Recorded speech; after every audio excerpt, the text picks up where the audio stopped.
Jets are on the road for the first time in the 2025 season, taking on the Tampa Bay Buccaneers in Florida. I hear it's a hot one down there. It looks pretty nice. Not a cloud in the sky. Q, I know you're very happy that you're not down there because you run hot. Absolutely. Last week I was sweating on the set, and I know the players are hot too. They talked about it after the game.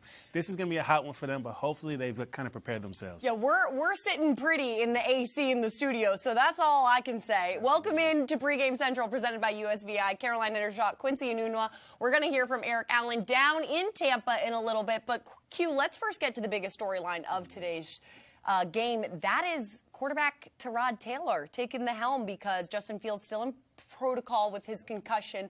What do you expect to see out of Tyrod Taylor? Yeah, so I think it's going to be a much different game than what we've seen from Justin Fields, mainly because he's a different quarterback. Obviously, they have very similar skill sets, but I think the biggest thing between the two of them is that he's seen so many defenses, right? And last week, the challenge for Justin Fields was, okay, how do I prepare against this defense? The Bills were throwing everything at him. I'm talking about the whole kitchen sink. Whatever the phrase is, they did it. There was so many different ways to get to cover two, and that's their favorite coverage. So you're going to see something with Tampa Bay this week. Todd Bowles loves to make it confusing for quarterbacks, but Tyrod Taylor, again, is an older quarterback, a guy that's seen so many different things, so he's going to be prepared. What do you like about Tyrod Taylor's play style and kind of how he runs the offense? So the biggest thing about a number two quarterback is that they have different guys that they like. They practice with different guys, right? The first guy is always practicing with the same guys. So one thing I noticed last year was he threw it a lot to Allen Lazard. He also threw it a lot to Tyler Conklin, right? So those are some two targets that they don't have exactly today, but different guys that might get some options today. Some different guys that might get some targets because he's comfortable with them. That's a really good point to bring up because I feel like everyone obviously is always bringing up, especially with Josh Reynolds being out, who's that wide receiver two for the Jets? And with a quarterback who is not maybe used to going to Garrett Wilson in practice as much, we could see some new faces get some light. All right, well, let's go down to Tampa Bay for the first time today and hear from Eric Allen and his thoughts on today's matchup.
All right, thank you, EA. We appreciate that. And let's get into this Buccaneers team because they're coming off a short week after a win on Monday Night Football. And while they have 2 wins under their belt and the Jets are still searching for their first win, what have you seen from this Tampa Bay offense that makes them so dominant so far? Yeah, I mean, they get to it in different ways. On the offense, obviously, you got Baker Mayfield, who is a fire starter, right? He's a guy that's going to get your team going. He goes out there, he gets the tough yards. And as a receiver, you love that because your guy's going out there and getting tough and taking those big hits. But then on the defensive side, they're also very multiple as well because they love to blitz. They're going to go in that double mug defense, but then they're also going to go back and play coverage, a lot of single high coverage. You've got to know what's coming. You got to know where guys are supposed to be at so you can find those holes. Okay, so we heard from EA that Tony Adams is out on the Jets side of the ball, but the Bucs offensive line, 3 different players down. So that's their left tackle, Tristan Wirf's not playing. Their right tackle is not playing as well. That's Luke Gadecki. And their right guard, Coney Mach, he was out this past week as well. He got placed on IR. So how do the Jets take advantage of this? And do we expect to see a big drop-off with that? Yeah, so I think there might be, but I think, at the same time, they're kind of prepared for this. So the biggest thing for the defensive line is to make a lot of stunts, make it very confusing, because for the offensive line, it's all about communication. So if I haven't been playing with these guys too often, then I might not be able to know what your language is in this certain situation. So make it difficult, but also bring those overloads. Make it difficult for the quarterback as well to know where he's supposed to go, because the defensive line is all over the place. Okay, but someone like Baker Mayfield, he's really elusive, he's mobile, he's not afraid to kind of run it and then throw it, kind of similar to a Josh Allen in a way. To some degree, definitely. Is that like good prep for them? Yeah, so I think having Josh Allen last week definitely helps, and there were some mistakes that happened, especially on his big run last week where, somebody was supposed to be spying him and ended up not happening that way. I think these guys are prepared now, right? You've gone over that so many times. Okay, this quarterback can exit the pocket and make some big plays. You can't let that happen again for 2 weeks in a row. Right, and I remember AG saying after the game those were mistakes that could be corrected. So he actually felt kind of better about that, because those were things that he knew he could correct right away and get solved. Now, I will say, Baker Mayfield pressured 53.2% of his dropbacks after Luke Gadecki left the game on Monday night. So that will be something to watch. We did hear also that Jermaine Johnson won't be in the game with that ankle injury. So what do you want to see from the Jets' defensive front and how they can kind of contain Baker but also keep the pressure on him? I think this is a big day for Michael Clemens, right? I think after last week, a lot of people were on him, not happy about some of the mistakes that he's made over his career. But I think there's a reason why he's in. He's a guy that's capable, and this team believes in him. And that's a huge part of being an NFL player, is that you have the belief of the guys around you. So I'm prepared for him to go out there and really contain, making sure he's making some big plays. It would be nice for him to get a sack, kind of rattle Baker a little bit. He's not a guy that's easily rattled, but as long as you guys as a group can especially, Quinnen in the middle, right, Harrison Phillips, those guys can make some impact and some pressure. It'll be good. I will say, I kind of think similarly, Baker Mayfield has also been on a lot of teams, just like Tyrod Taylor. What's made him so successful on the Bucs specifically, do you think? That's a good question. I actually want to go back to 2018, because the day that Tyrod Taylor got hurt, I was in that game, and it was a wild game, man. It was, we thought we were going to win. Baker came back, and it's the same thing that Baker takes everywhere. It's his personality, his attitude, how he comes into the game. He makes sure he's prepared, and you see that same thing here. I think the biggest thing on why he's doing so successful with the Bucs is that he's got a Hall of Fame receiver, right? He's got a good run game, right? And then the defense does a good job of keeping it close, so that way he can go out there and make those plays that he needs to make. Okay, that is a really good point, because we did see that kind of attitude with the chip on his shoulder appear on Monday night, so we can expect to see more of that from Baker Mayfield. Now, Jets fans, I want to let you know that football is back at MetLife Stadium for Week 5 as the Jets face off against the Cowboys on October 5th at 1 p.m. presented by Atlantic Health System. Get your seats now at nyjets.com/tickets. That's nyjets.com/tickets. Now, it's not just the players that are familiar with each other. It's also the head coaches. They have a lot of history, even though it's the first time they're facing each other as head coaches. We're going to hear from Aaron Glenn on Bucs head coach Todd Bowles.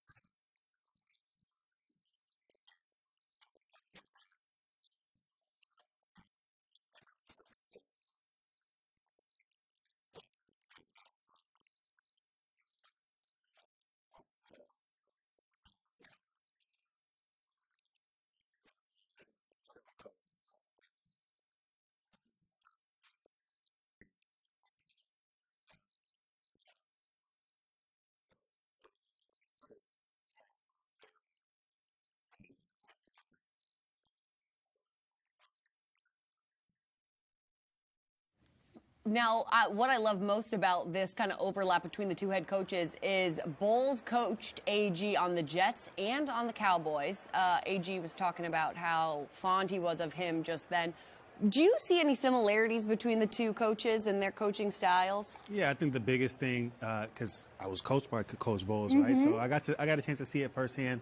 They both have this personality of like, first off, they don't want to talk too much to the media, right? You see that right there. But then also a very seriousness that I'm sure as a player you get to see, but you see the other side as well. Like Coach Bowles used to have fun, right? But you never saw that on the sideline. My wife, she would always say, like, this is how Coach Bowles was every day. And I'm like, baby, he's not like that as a player, right? Like, he has fun. He did fun things with us. But, I think they want to keep it business outside of the building. And then inside, you got to make sure that you show that human side of yourself. Right. You have that special bond with your players. I mean, I saw a glimpse of the AG that I'm sure all the players get on the week 1 against the Steelers. There were a couple celebrations that he was partaking in. I will give you that. So he's definitely having a lot of fun with the players. But what makes Bowles so successful in this offense that he's running in Tampa? Because I feel like it's been different with him and Baker, that combination. Yeah, and I mean, the biggest surprise is that every year they've had a different offensive coordinator, right? Each one has gone on to be a head coach somewhere else. So that shows you that they've had a lot of success. They have a good plan, and I feel like it's built off of what they did when they won the Super Bowl, right? You're talking about Bruce Arians, Tom Brady, that combination there. They've continued to kind of let that keep going. We're building with the run, play action pass, right? But then now with Baker, you have a mobile quarterback, a guy that can do a lot of different things for you, and he also just brings a different element, a different grit to him. So, it's interesting to see how they've created that success, and they're continuing to make that go. Okay, so let's talk about this Jets offense and their offensive line specifically. They've done well through 2 games. Now, the Bucs are without their defensive tackle, Kalijah Cansey. Who should they be wary of, this Jets offensive line, on the Bucs defensive front? Yeah, so I think the biggest guy is Vita Vea, and he's obviously the biggest guy on the field as well, right? So that's the guy that they do actually a couple different things with him. One thing that I was really surprised with was that they actually dropped him into coverage. That's a big guy to be going out there and getting in the passing lanes, right? But they will do what they need to do with him because he is a special player. On top of that, they also have somebody that's pretty familiar in Hassan Reddick, right? So that's another guy the Jets have seen. They know a little bit about him. He's out there on the line. He has not made as much of an impact, but I'm sure today is going to be a little bit of a chip on his shoulder. Yes, most definitely. Is there something about Tyrod Taylor with this offensive line that maybe is a little bit different than Justin Fields? Like, what is that aspect of the game that he brings that's maybe just different, not better or worse, but just different than Justin? Yeah, so I think the biggest thing is that, again, I talked about his knowledge of the game. I think he will be able to kind of view the blitzes and all those different things in a different light, right? Like with Justin Fields, he was surprised a little bit, and that's going to come with time, right? He hasn't played as long as Tyrod Taylor. He's supposed to know those things, and so with him knowing where the blitz is coming from, he'll be able to get the ball out. Those guys won't have to block as long. It might look a little different this week. Okay, so we just were watching Sauce Gardner warm up a little bit earlier. Oh, and now we got Olu Fashanu over there. But with the Jets secondary, that's been a point of emphasis, I think, in the last 2 games of trying to limit opposing offenses, getting the ball deep and kind of slipping by some players. So 2 of the guys that obviously stand out, that's Mike Evans and Emeka Egbuka. What do you expect from the Jets secondary in trying to limit them? Like, how do you limit someone like Emeka Egbuka? Yeah, so, I mean, the Jets right now, they are predominantly a man team. On third down, they're a man. There's a lot of different situations where they play man. So it's going to be a bit of a challenge because both of these receivers are so great in different ways. Mike Evans is a physical receiver. He can get on you and use his physicality to get that ball. Even if you do a good job of covering him, he still finds a way to catch the ball. With Emeka, though, that guy, they use him in so many different ways. He's on jet sweeps. He's on screens. He's on deep posts, right? So it's a little bit harder to stick with him. They're going to have to find a way to not play man as much and maybe zone him a little bit so they can kind of get him in those different areas. But they just have 2 great receivers. I wonder what they're going to do, but I think they do have a plan to stop them. Right, and in addition to those 2 receivers, I should say, they also have a good running back duo. So it's tough in regards to defending them, where you limit them going forward. But with Mike Evans, do you expect this guy on your screen, Sauce Gardner, to be following him all game? Do you want to see that? Is it like, what would be the advantage of having Sauce cover Mike Evans? So I think he'll take away Mike Evans, obviously, but then the biggest thing is that Emeka Egbuka is still a great player, right? And so it will be a challenge for Brandon Stevens to go out there and do what he needs to do, but he also plays in the slot. So Michael Carter has to go out there and do what he needs to do as well. I think it's going to be a team effort all across the board. I don't think you need to be on one guy. If you can play your job throughout the whole thing, and that's been the biggest challenge for this team, is not doing their job all across the board. Linebackers, defensive line, secondary, right? If everybody's doing their job, then we'll see a better game this week. Yeah, and I think it's that defense that is it's almost like functioning as an entire kind of ecosystem, you know, like where everything's in tandem. I will say, you mentioned Michael Carter. He got injured last game, so we're not sure if we will see him out on the field today. And we have Tony Adams out at safety, so we could be seeing the rookie Malachi Moore. Yeah. What do you expect from him with a game like this, with an offense this hard kind of and dynamic to defend? So we talked about communication on the Tampa Bay Bucs O-line. It's the same thing in the secondary, right? They need to have great communication. That's the biggest point of all the secondary. So many times you'll see big plays happen because guys didn't communicate. In that first game against the Jets, the Steelers actually had poor communication, and that's why Garrett Wilson was able to score that touchdown. Similar things can happen this week if these guys aren't communicating well. Yeah, it's all about kind of making sure that the Jets target the miscommunications and then when on defense, limit those miscommunications themselves. All right, now we're going to go back down to Florida. We're going to hear from Eric Allen checking in with former Jets linebacker Jonathan Vilma.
The NFL Fan of the Year contest presented by Captain Morgan is back, and the Jets are looking to celebrate extraordinary fans who will represent the team at Super Bowl 60 in San Francisco. Visit nyjets.com/fan of the year to submit your nomination now. Okay, we just heard from Jonathan Vilma. He was talking about run the football, and that's how the Jets are going to be successful. Now, we saw a dominant performance from Breece Hall in Week 1. How do you repeat that? Because let me tell you, the Bucs run defense, second best in the league right now. So how does he get by that? Yeah, so, I mean, I think the biggest thing is that in this offense, they have the ability to do RPOs, zone reads, all those different things. I think it would be important to do that again this week, make it a little bit confusing because last week there's a lot of blitzes. They weren't able to check out of those things. I think with Tyrod Taylor, you might have more opportunities to check out. You may want to do different things to make them maybe slow down that rush because you've got to get the ball going, right? You have to run the ball. That's the biggest thing that the Jets do so well, and they have to continue that this week. And not only do they have Breece Hall, they have Braylon Allen, Isaiah Davis. Braylon Allen, to me, I know you kind of want to run with the hot hand when you have someone who's clicking like Breece was in Week 1, but Braylon Allen, I feel like, is being a little quiet through 2 weeks. Maybe not his fault by any means, but I just mean, like, what do you want to see out of him? Yeah, I mean, I would love to see him get more opportunities. Yeah. Right? I think this is a great chance for him to show what he can do for this season. But it's tough, right? Last week, they couldn't get into a rhythm. They probably had about 40 to 50 plays, maybe a little bit less than that. So it was tough to really figure out, okay, how can we get things going? Because every time it was a turnover or turnover on downs, all those different things. So it was tough to get anybody going last week. This week, they've got to go out there and start strong. Right. And they can't get behind the sticks. That's one thing they definitely don't want to do against this team. I mean, they really weren't establishing a rhythm from the jump last week. And I think that's the first thing that any of them would tell you after the game was that was the biggest problem, was we couldn't establish an identity on offense and then couldn't kind of find that rhythm and get it going. So that will definitely be a point of emphasis. The other guy that I want to bring up quickly, that's wide receiver Arian Smith. Now, he grew up only like 45 minutes from here, so I talked to him earlier this week. He said he's going to have quite a bit of family in the stands, but I want to see a big game from him. Maybe not like all these big flashy plays, but just maybe it's drawing attention from the defense so that Garrett can get free. I just think that as you're getting to week 3 in the NFL season and as a rookie, maybe things are starting to click. Is that the case for rookies in their 3rd game, 4th game? Absolutely. I think the more reps you get, the more confidence you get. And we saw it a little bit last week. He may not have caught that ball in bounds, but that was a nice catch on the sideline. Now, it wouldn't have counted if he did catch it because it was a penalty. But overall, you're seeing the confidence from a guy that they say can't catch the ball. To make that type of catch on the sideline shows you that he's really confident in his hands, he's confident in his ability. He saw what he did in the preseason, how he was making those catches over the middle and still continuing to run. So I'm excited to see how they implement him into this game plan because he could also be an X factor. 100%. I think that he's someone that we should be keeping our eyes on because, like you were just saying, it's week 3. There's going to be new things that are coming about. All right.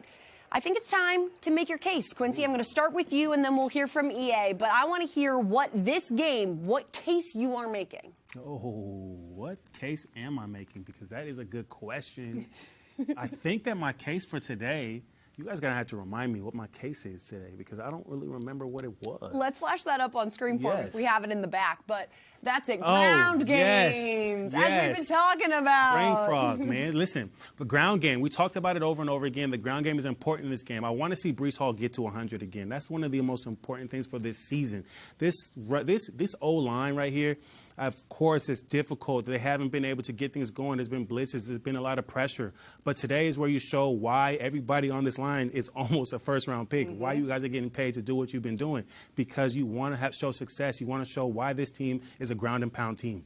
And you know what? I understand that last week they were dealing with a little bit of finding their rhythm still as this new format of offensive linemen and kind of with AVT out of the lineup and having Josh Myers at center and Joe Tippmann sliding over. So I understand a little bit of working through that. But I think in week 3, we're going to be seeing a better, more stable offensive line. Not even that they were unstable before.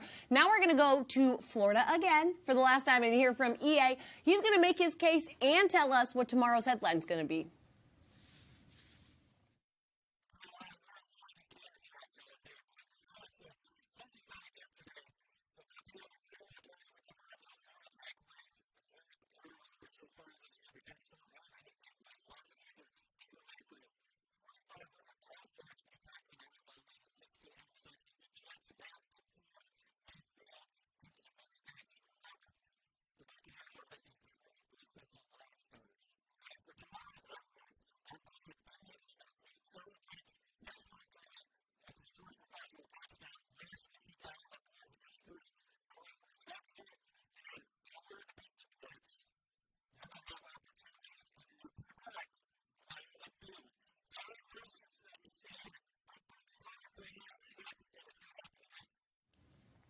Alrighty, I like that prediction with Arian Smith getting that first professional touchdown. All right, Quincy, for your headline, what is tomorrow's headline going to read? Yeah, so one guy that's been really big in the locker rooms lately is Rod Wave, an artist, right? Everybody loves his music right now. So now we have a Tyrod on the team. So riding Tyrod's way to a big day in Tampa is my headline. I think the Jets are going to make sure that Tyrod has everything he needs to have a successful game today, and this is the guy right here that wants to make the plays for the locker room. I love that so much. And you know what else I'm cracking up at is Sauce Gardner this week said that Tyrod's so calm, cool, and collected on the field that he claimed that he was aura farming. I saw that. Do you believe? Are you buying into that at all? No, you know what? Tyrod has been that way since even when I was playing. Like, everybody knows that that's just the way that he operates. So it makes sense for people to see that, especially a young guy that's, Sauce is a different guy. He loves that social media aspect, and so it makes sense for him to think that that's 100%. All right, EA was also emphasizing the takeaways. Yes. Now, there were some opportunities, some chances last week against the Bills. Who do you want to see make that turnover happen today? Every week is going to be Sauce. Yeah, of course. Every week. I think the biggest thing for me is I want to see him go out there and make these plays. He does a good job. Week 1, he did a good job of shutting down DK Metcalf, and that's a guy that can make big plays for your team. Last week, he didn't have those opportunities, but this week, I want him to go out there, not only shut down whoever they put him on, but also get some turnovers. He wants it. We all want to see it. We want to get excited for him. That's the guy who I see doing that. Yeah, I feel like he might be the one to get the opportunity, for me it's going to be someone obviously up front that causes it to happen, maybe puts that pressure on Baker Mayfield. Now, we know that Jay Tufele isn't in the lineup. We also know that Jermaine Johnson not in the lineup. But for me, I know everyone's kind of focusing on Michael Clemens having a good game. Will McDonald, he's just that consistent guy coming off the edge. Definitely. Do you think that he will have a big game in your mind? Maybe not a lot of sacks, but just more so just being disruptive to Baker. I think he's looking for that opportunity. I think that, to be honest with you, he might not have a big day in terms of stats, like you said, but I think he will at least bring that friction, which will cause the secondary to be able to make big plays, right? With the thing with Baker Mayfield is that he can escape the rush, right? He can get out into the field, make those big plays. So Will McDonald might not have an opportunity to bring him down, but he can at least either keep him in the pocket or flush him for the pocket, and then it makes it easier on the secondary. 100%. All right, so before we wrap up this show, what are your final thoughts of this matchup and how you're feeling about seeing the Jets take on the Bucs for their first road game? I know it is the Bucs home opener. I know they are wearing their creamsicle jerseys. Yeah. So I'm just going to leave that out there. However, it's 95 degrees. It could really be anyone's ball game. What are your final thoughts as we round this out? So I think today the Jets have to stay in front of the sticks, right? They can't get in third and long. They can't get in third and unmanageable. Everything has to stay close, because in order for you to win this game, you cannot have those big mistakes. That's the biggest thing for them. Don't turn the ball over and stay in third and manageable. Allow your offense to keep moving the ball forward. Let's get points out of every drive. Yeah, I think that's going to be obviously the emphasis, especially after last week. It wasn't the rhythm necessarily. It was also just that they weren't converting those things that they had converted in week 1 against the Steelers. So it did really look like two different teams. And I think the biggest thing for the Jets offense is just, I know that everyone was, saying this when Justin Fields was in the lineup of he's not afraid to just go and make those chunk plays, 5 yards at a time, just get down the field. I think that's similar with Tyrod Taylor. Absolutely. He's not someone who needs those flashy plays. So I think that we can kind of expect just that stable, or at least we can hope to expect that stable offense from Tyrod Taylor, and just kind of see what we get from there. Absolutely. Alrighty, well, now it is time for inactives for today's game. So on the Jets side of the ball, we will not be seeing Justin Fields, Jermaine Johnson, Tony Adams, Kene Nwangwu, Esa Poole, Jay Tufele, or Josh Reynolds. Everyone else should probably be there making a name for themselves. I'm hoping to see, so that means that we will be seeing Jay Tufele, or no, he's not out there, or he's inactive, but we will be seeing everyone else. So we're hoping to see a good game. Make sure you're tuning in to post-game Jets show. That's Jets Overtime, coming at you 30 minutes after the game wraps. It will be me, Quincy, EA from Florida. We'll be interviewing the players and getting to recap the game, and hopefully it's a Jets dub. Yes. Alrighty, we'll see you on Jets Overtime. Thanks so much, everybody.